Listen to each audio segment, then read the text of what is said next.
The ground was soft beneath my heels, the kind of damp earth that swallows sound. Ava's casket looked impossibly small as it sank into the red Carolina clay at Maplewood Cemetery. My daughter had fought a rare blood disorder for almost a year, and now I was left with silence heavier than any diagnosis. I gripped the hem of my black coat to steady my hands, but nothing stopped the tremor. Only Angela Brewer, my 72-year-old neighbor, stood beside me. She had brought casseroles during endless hospital nights, watched over Ava when I needed a shower, sat with us through fevers and transfusions. Today, she was the only one present, her weathered hand resting lightly on my arm. The rest of my family, my parents Charles and Lorraine, my sister Vanessa, were nowhere in sight. When the minister murmured words of comfort, my phone buzzed in my pocket. I pulled it out without thinking, desperate for some connection. The screen opened to Instagram. There was Vanessa, champagne flute in hand, diamond sparkling, a new photo posted minutes earlier. My parents flanked her, smiling as if nothing in the world had been lost. The location tag read, Grand Horizon Hotel, Raleigh. The ache in my chest sharpened. My family hadn't been delayed or overwhelmed by grief. They had chosen not to come. Another buzz. A text this time, from my mother. Stop being dramatic. This is urgent. For a moment, I thought maybe she was finally reaching out, finally offering words I needed. But the next message told the truth. We need to discuss Ava's trust fund. $950,000 cannot sit idle. Angela squeezed my shoulder, sensing the chill that ran through me. I closed my phone and stared at the grave, realizing tomorrow I would have to face them. The morning after the funeral, the sky hung low and gray as I drove down the tree-lined streets of Oakwood Heights. My parents' colonial-style house looked as polished as always, the white shutters freshly painted, the brick walkway swept clean. I parked at the curb. My stomach knotted so tightly I could barely breathe. The front door opened before I knocked. My father stood in the entryway, his face arranged into a mask of concern. Serena, come in. We've been waiting. His voice was warm, but the words felt rehearsed. Inside, the living room was staged like a boardroom. My mother stood by the mantel. Vanessa perched on the sofa in a crisp blazer, and Marla, once my closest friend, sat on the edge of a chair, avoiding my eyes. A folder lay open on the coffee table, papers arranged in neat stacks. Vanessa leaned forward, sliding a page toward me. This is simple. Ava's trust is significant, and you're in no condition to manage it responsibly. If you sign here, I'll act as trustee. I can ensure the money is used wisely for the family. My mother's voice chimed in, syrupy but sharp beneath. We're only thinking of you, dear. Grief clouds judgment. You shouldn't bear this burden alone. I picked up one of the pages, my hands trembling, and caught sight of a notation in the margin. The date was from last winter months before Ava even began her last treatments. The realization hit like ice. They had been preparing for this all along, waiting for the worst outcome. My throat burned, but I forced my voice steady. No, I won't sign. Vanessa's smile faltered, her eyes hardening. Don't be impulsive, Serena. We're trying to help you. I placed the papers back on the table, rose to my feet, and walked to the door. My father's voice followed, sharper now. You're making a mistake. I didn't turn back. Outside, the cool, Raleigh air filled my lungs as I realized this wasn't grief talking. It was a plan, carefully built while I fought for my daughter's life. Tomorrow, I would need to find someone who could help me uncover just how deep their intentions went. That night, I couldn't sleep. The papers Vanessa had slid across the table burned in my memory. The inked margin dated months before Ava's last breath. I sat at my kitchen table, the folder I had taken with me unopened, and thought back to the moment Ethan first told me about the trust. It had been 6 years ago, before our marriage unraveled, before his company transferred him to London. We were sitting at the dining room table, Ava asleep upstairs, when he signed the documents. "If anything happens," he'd said, his tone solemn in a way I rarely heard, "this is for you to carry on. You sacrificed your career, your savings, everything for her. This fund ensures you're not left with nothing." At the time, I brushed it aside as unnecessary planning, the kind of safeguard you file away and forget. Now, his foresight was the only shield I had left. The phone rang just after dawn. Ethan's parents, calling from Arizona. Martha's voice cracked as she spoke Serena. "We just heard. We loved that little girl so much." George added, "If you need us, we'll come. Whatever it takes. We'll stand by you." Their grief was raw and unpolished, a sharp contrast to the manufactured sympathy I'd heard yesterday. Angela stopped by later with coffee in a paper cup and a firmness in her step. You can't face them alone. You need someone who knows the law, someone who won't be intimidated by theatrics. That afternoon, I dialed the number she'd written on a scrap of paper, Richard Donovan, Chapel Hill. His receptionist fit me in the next morning. Richard's office smelled faintly of leather and old wood. He listened quietly as I explained, sliding Ethan's trust folder across his desk. After reviewing it, he leaned back and adjusted his glasses. Ethan was precise. The trust names you as the residual beneficiary, and it has multiple layers of protection against family interference. They have no legal standing to take it. Relief surged, tempered by a cold realization. The law might be on my side, but my family wasn't finished. I needed proof of their intentions before they struck again. Richard didn't mince words. They'll come back at you harder. If they sense hesitation, they'll try to undermine your credibility. You need to document everything, every lie, every omission, every attempt to pressure you. Paper trails don't forget. That night, I sat at my laptop scrolling through Vanessa's Instagram feed. The photos from the Grand Horizon glittered with sequins and champagne, time-stamped during the exact hours I was lowering my daughter into the ground. I printed them out, each image more nauseating than the last. Vanessa's polished smile, my parents' beaming faces, the caption, "Forever begins tonight." The stack of pages felt heavy in my hands, but it was proof they couldn't twist into memory or exaggeration. The next day, Angela appeared at my door with a box of notebooks. "I kept journals," she said simply, placing them on my table. Inside were page after page of her steady handwriting, the nights she brought soup when I couldn't cook, the afternoons she sat with Ava during transfusions, the dates and times she drove us home from Duke Hospital. My throat tightened as I flipped through her words. She had been building a record of love, without knowing it might one day serve as defense. By evening, I ordered 2 security cameras and installed them at the front and back of the house. If anyone tried to corner me again, I would not be caught without proof. It didn't take long. 3 days later, I agreed to meet Vanessa and my parents at a coffee shop in Raleigh, hoping a public space would blunt their cruelty. They arrived together, Vanessa leading the way, heels clicking against the tile floor like a metronome. My father wasted no time. "Serena, we need to finalize this, sign the trustee papers, and let's move forward." I kept my voice calm, though my hands curled into fists under the table. Ethan wrote protections into the trust. It cannot be amended without his consent, and he made me the residual beneficiary. You know this. Vanessa's smile hardened, her eyes glittering with frustration. "If you won't cooperate, we'll have no choice but to pursue guardianship. The court will see you're too emotional to manage this kind of money." I slid the printed trust clause across the table. "Then the court will also see Ethan's intent in black and white." Their faces fell silent, the weight of the paper between us louder than their voices. I gathered my folder, stood, and walked out, heart pounding but steady. For the first time, I felt something sharper than grief resolve. Tomorrow, I would be ready for their next move.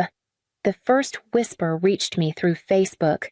Vanessa had posted a photo of herself in soft light, hand pressed against her heart, the caption reading, "Pray for family members struggling with mental health after loss. Sometimes love means stepping in when they can't see clearly." The comments flowed in sympathy, applause, admiration for her strength. None of them knew she hadn't shown her face at Ava's funeral. 2 days later, the local paper printed a story, "Family Seeks Help for Grieving Mother." My parents posed on the front porch of their house, expressions solemn but polished. My father's quote read, "It breaks our hearts, but we must protect her from herself." I sat at my kitchen table with the paper spread before me, fingers pressed against my temples.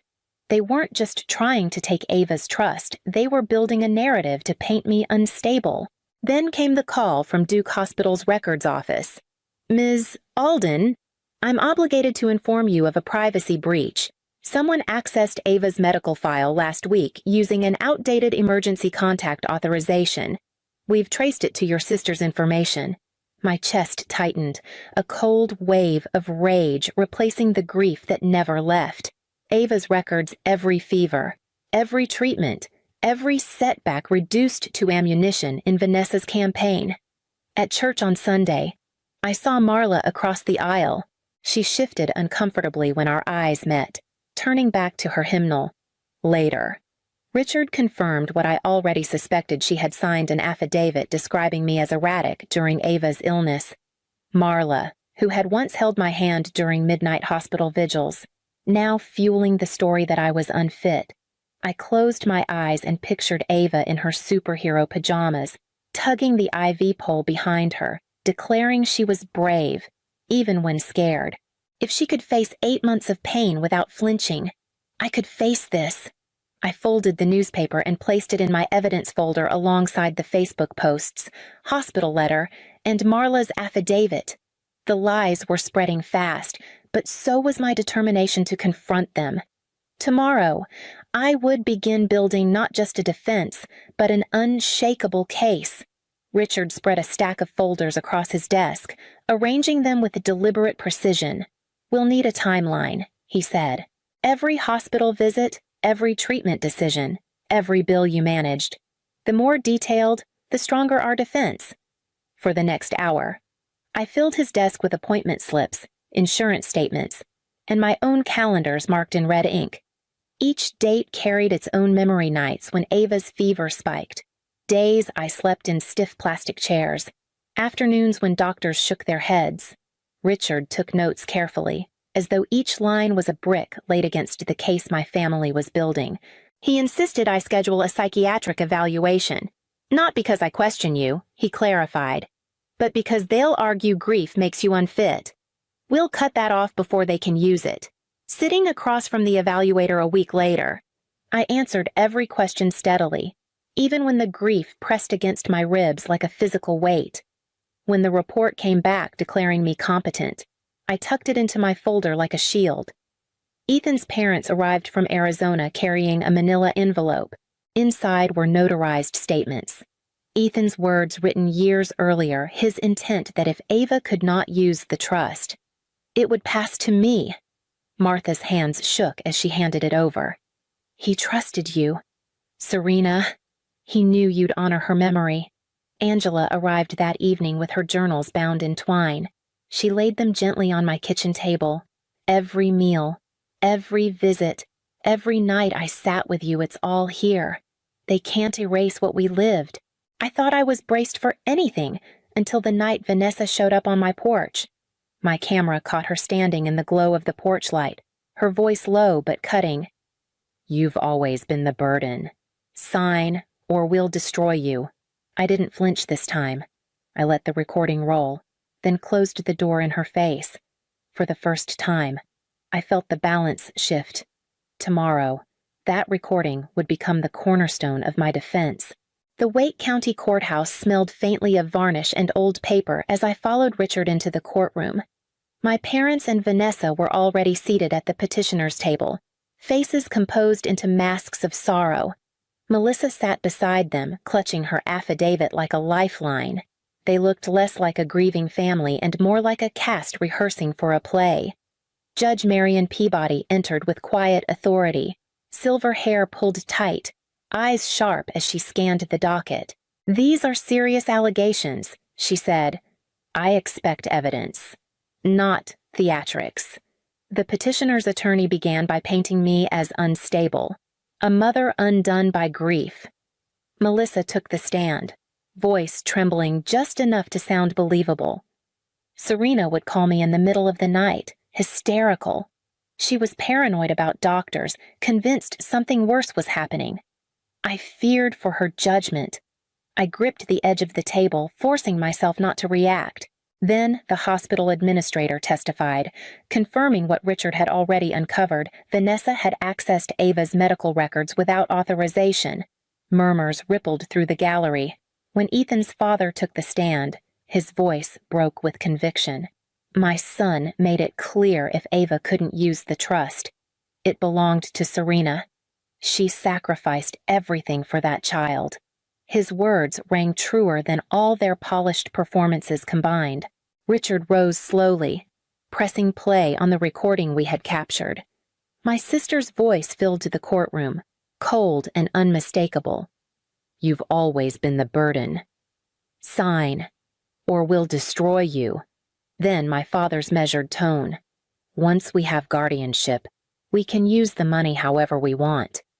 The air in the courtroom shifted. Even the judge leaned forward, her face hardening. After a pause, she spoke with steel in her voice. "This petition is dismissed with prejudice. What I see here is not protection, but exploitation." She ordered a formal investigation into perjury and issued a restraining order preventing further contact. Relief washed over me, sharp and dizzying. As Richard gathered the files, I knew the gavel had brought justice today, but my fight to protect Ava's legacy was far from finished. 2 days after the hearing, the local paper ran a front-page story, "Mother Vindicated in Trust Battle." My picture was smaller than theirs, tucked under the headline.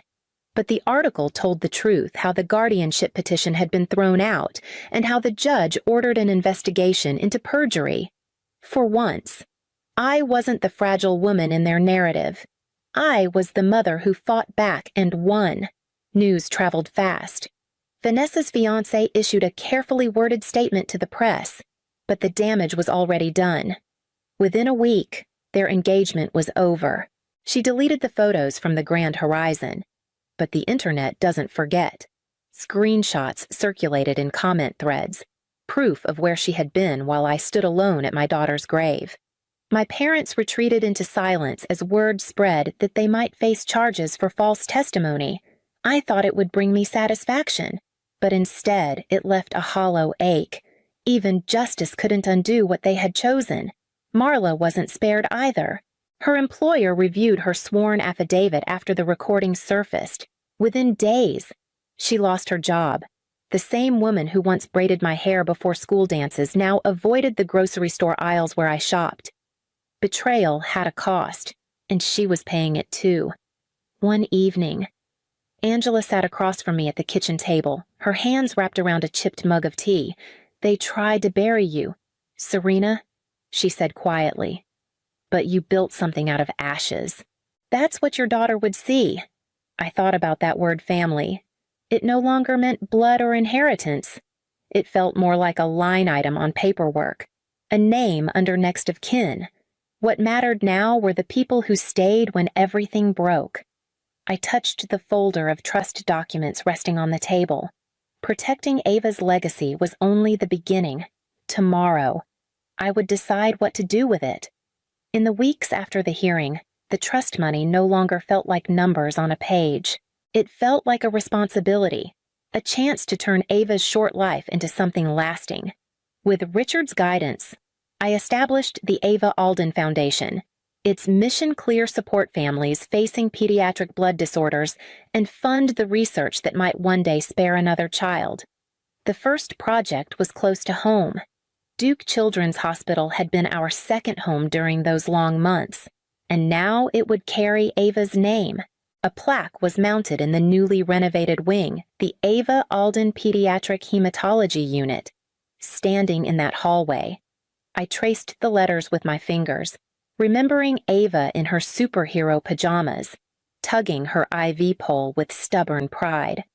Angela stepped in as volunteer coordinator without hesitation. She organized meal trains, transportation, and respite shifts for parents camped out at hospital bedsides. Richard took on every legal matter pro bono, drawing up bylaws and ensuring the foundation could not be undermined. Ethan's parents moved with purpose, spearheading a grandparent advocacy program that connected families like theirs to resources and community. For the first time in months, I began speaking in front of groups.